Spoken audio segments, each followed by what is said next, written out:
Hi folks! So today I'm starting another quilt, and this one is a batik quilt because I just really love the batik fabrics. This is what it is. Sorry, SCTV reference there. And I just got it off Amazon.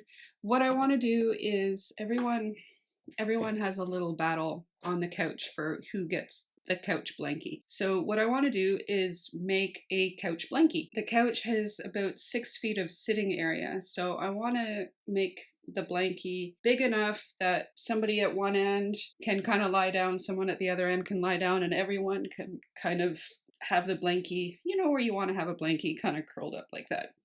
So I figure better to do too long than too short. So probably going for about 10 feet and then maybe 4 feet across or so. I'll see how big the squares are. If each square is a foot square, then it'll be really easy to figure out, not a problem. Otherwise, I might have to get into some maths. So I've got 2 of these and they're laser cut or pre-cut or whatever you want to call it. And it's really cool. Like they're just perfectly cut and they have this little notch in them.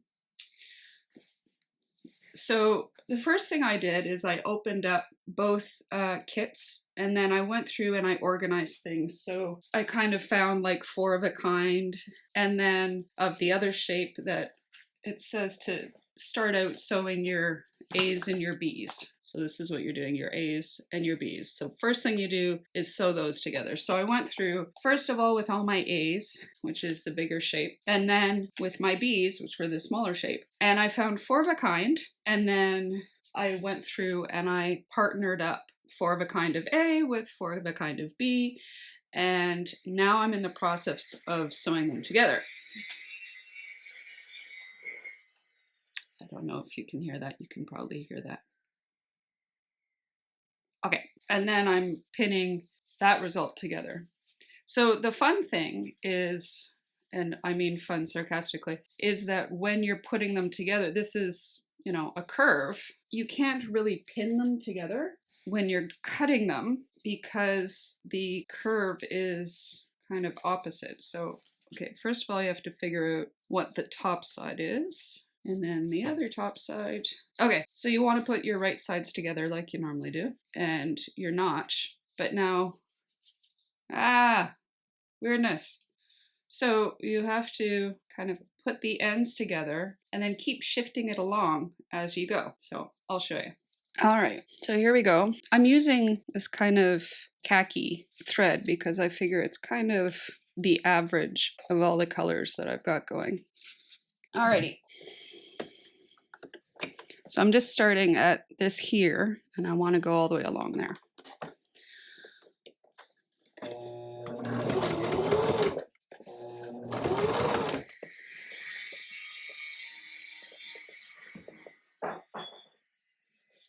Okay, so I'm also, as I go along, want to keep those edges together. So it's a lot of shifting.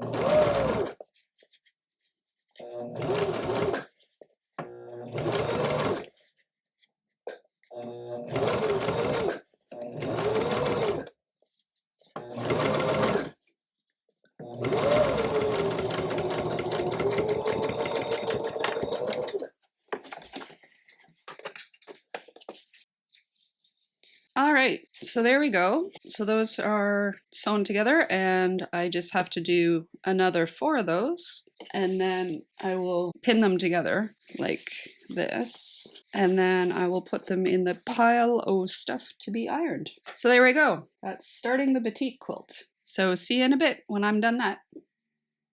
Hi guys! So I've been working on this batik quilt and I've attached my A's and B's together and ironed towards the B side, the smaller one. And now I'm attaching what they call the C piece. So this is going to be like, think of it like a 4-leaf clover petal. And then this is the bit between the clover leaves. So I'm attaching those. So I've organized things so that each clover block has same or similar A pieces and B pieces. So now with these ones, for these C pieces, I want there to be different fabric from A and B, not necessarily all the same all the way around, but so if there's going to be any kind of randomness, that's where it's going to come in. So that's what I'm doing. And again, sewing on the curve is a little weird because you've got this curve and then you've got this curve, so you're constantly shifting.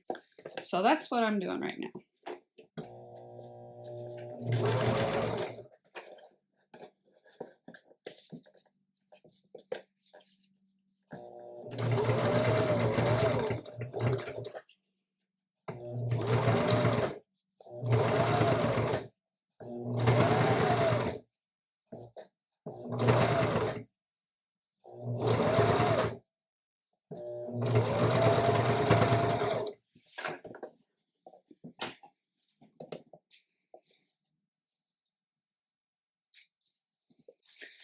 Alrighty, so that's what we've got. So then after I've finished all of those, I'm gonna go do some ironing. Alrighty, so looking at the instructions here, it says to iron part of the seam towards C and the pointier part towards A. And that part there in the middle is pretty much where the notch is. So hopefully that'll be deep enough, otherwise I'll just cut it. So let's see. Yeah, it's not quite all the way, but maybe it'll be enough.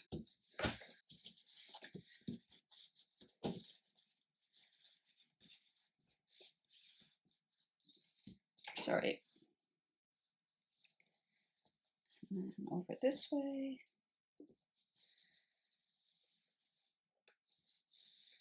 Yeah, that seems all right. Seems. Okay, so that's what we've got. And I'm just gonna reinforce that on the other side.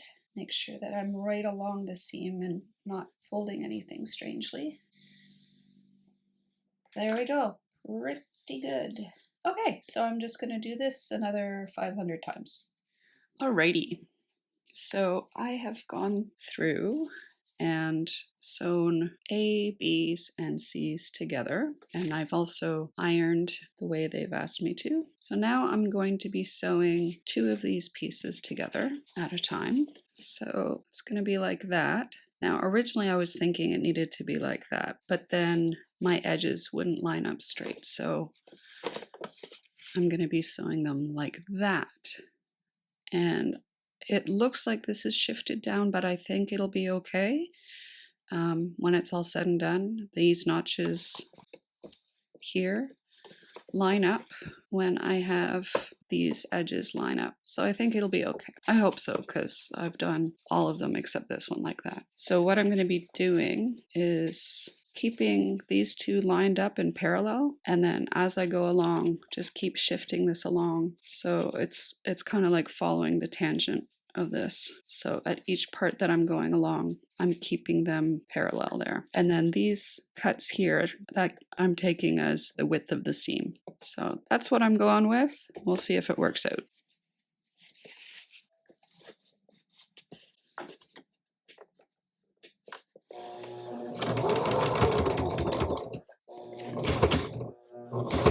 It's really thick fabric. I think it's from when they were doing the batiking. I think they actually used wax. So it is actually pretty thick, thicker than your regular broadcloth. Or maybe it's just stiffer. Anyway, sometimes my needle does catch through the multiple layers. All right, that's pretty good. Okay. So now I'm going to do the other 2. That.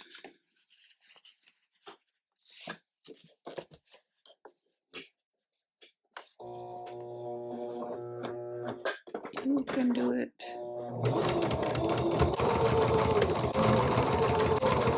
Oops. Okay, so there I got kind of close. And I didn't really want it to be like that, so I'm gonna just go over this again. I have to be really careful not to let anything buckle. All right, so that's that. And now it's ironing time. Yay.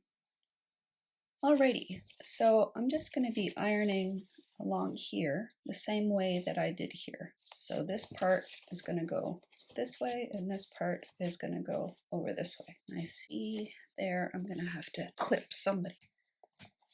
There we go. Hopefully. Okay.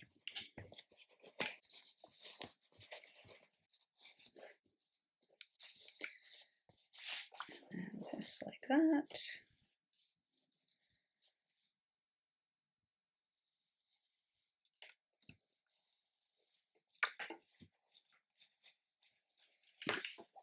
Okay, and make sure that it's flat on the other side.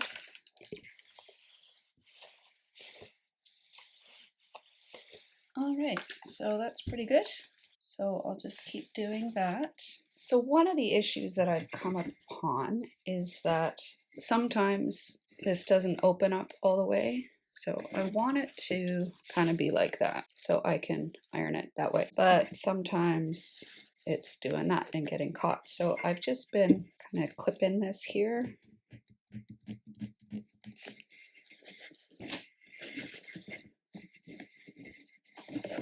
And it's not ideal because it means this bit's going to be extra thick. But it's what I've got. So there we go. So doing that with all of these pieces. And I think they're going pretty well. All right, we'll get back when that's all done.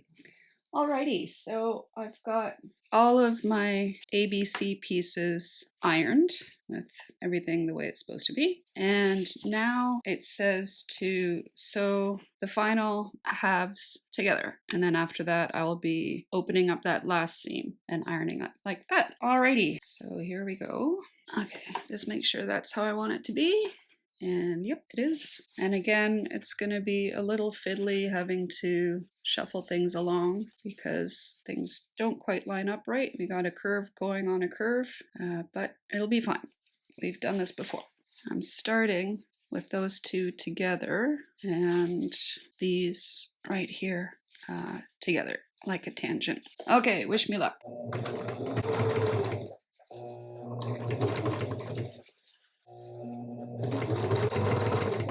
First notch is lining up, so that's good. Okay, and I want to make sure that these seams are flat when I go over them. Yeah, it's a lot of fabric to go through there.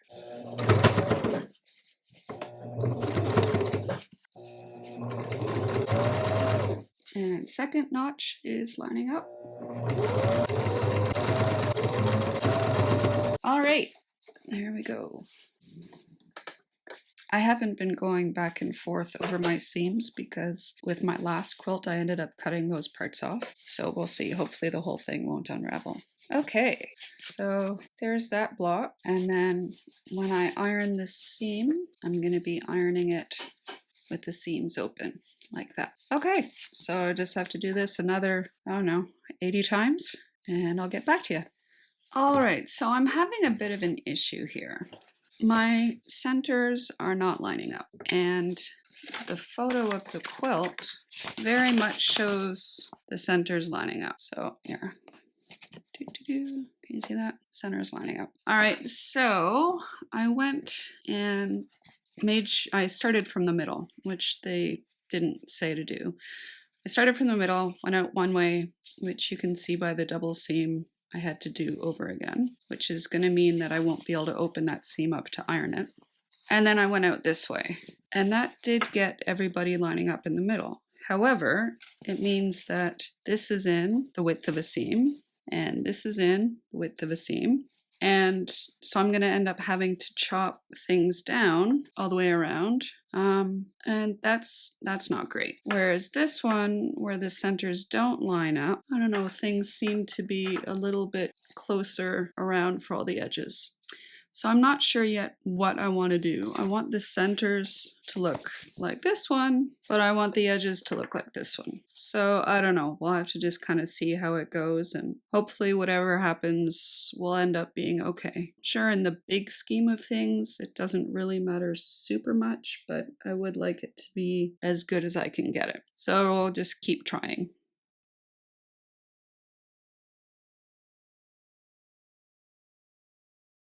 Thanks for joining me, folks. I hope you enjoyed this video. If you did, please consider liking and subscribing. Keep an eye out for some of my other videos. Have a great day. Bye!